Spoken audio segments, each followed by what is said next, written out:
Sinampulan ng mga otoridad ang isang manikin para makita ang epekto ng mga paputok sa kamay. Panuurin yan sa pagtutok ni John Consulta.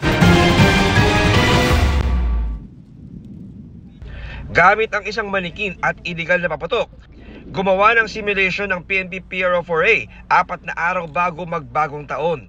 Unang isinalang ang paputok na King Kong na mas malaki lang ng konti sa 5-star. Maya-maya lang, nang mawala ng usok at aming lapitan ang manikin. Kung makikita nyo, yung isang daliri niya is nawasak and yung pangatlo, although nakakabit pa lamang, pero kung iisipin natin, ito ay isang plastic.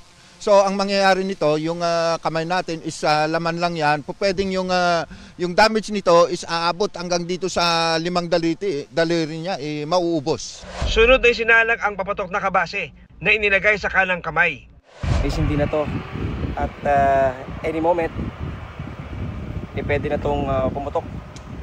At ginagawa to ng PNP PRO4A para mapakita sa ating mga kababayan kung gaano kadelikado yung kapagamit ng mga paputok. Ayun mga kapuso, naku, napakalakas.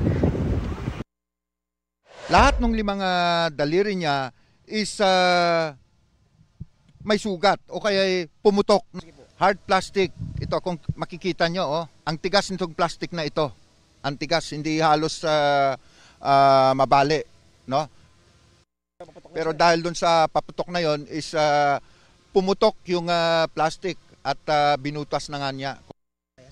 Paano pa kaya sa kamay ng isang tao? Kung totoong kamay ng tao ito, sigurado hindi lang daliri yung putol kundi baka pati yung kamay niya mapuputol, yung mukha niya maapektuhan.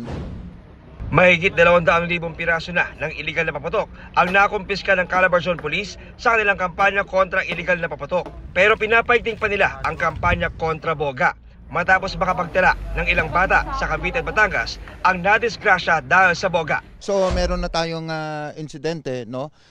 Yung pagkadisgrasya ng boga, no? Yung isa diyan is pumutok yung improvised na boga na yon sa kanyang mukha at muntik nang mabulag itong biktima na ito. Instead na happy ang New Year natin, is baka sa ospital tayo mag New Year, no? Bantayan yung mga anak natin at pigilin kung meron man tayong kapitbahay o kaya yung mga kaibigan, kasambahay na nagpapaputok dito sa tinatawag na boga at saka yung mga illegal na firecrackers.